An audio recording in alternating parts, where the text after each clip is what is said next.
On passe à l'actualité d'Internet avec vous, Guy Birenbaum, et vous nous parlez des jumelles, deux jumelles restées séparées pas loin de 30 ans, qui sont trouvées grâce à Facebook. Oui, les réseaux sociaux, notamment Facebook, permettent parfois ce genre de retrouvailles miracles. Alors ces sœurs jumelles sont indonésiennes et pourtant elles habitaient à 60 km de distance l'une de l'autre en Suède. Oui, c'est Atlantico qui reprend le site suédois en anglais thelocal.se et qui raconte cette histoire qui commence avec un message reçu sur Facebook par Lynn Backlund, une Indonésienne de 28 ans vivant en Suède. Le message vient d'Emily Folk. Emily prétend être sa sœur jumelle. Lynn n'y croit pas, on se méfie souvent à juste titre de ce qu'on reçoit via le web. Finalement, sa curiosité prend le dessus, elle en parle à sa mère adoptive. Surprise, elle découvre qu'au moment de son adoption en Indonésie, alors qu'elle avait 8 mois, ses parents adoptifs ont su par un chauffeur de taxi qu'elle avait peut-être bien une sœur jumelle qui avait été adoptée 4 semaines plus tôt dans le même orphelinat de Jakarta et aussi par une famille suédoise. C'est fou ça. À l'époque, les deux familles vont se rencontrer, mais les papiers officiels d'adoption n'établissaient pas de lien officiel entre les deux fillettes,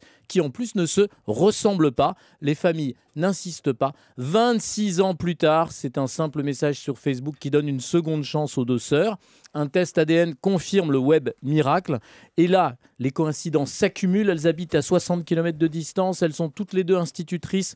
Elles parlent le même dialecte suédois, le skanska. Elles se sont mariées à 1 an d'écart jour pour jour et ont choisi la même chanson Guimauve. J'ai écouté pour le jour de leur mariage. Ça s'appelle You and Me du groupe Lifehouse. Ça fait beaucoup. Elles ont décidé de retrouver leur famille biologique en Indonésie. Il y a 9,5 millions d'habitants dans la capitale de l'Indonésie. Pas sûr que Facebook suffise. Étonnante histoire racontée ce matin par Guy Birenbaum qu'on retrouve ce soir à 20 h sur Europe 1 pour des clics et des claques.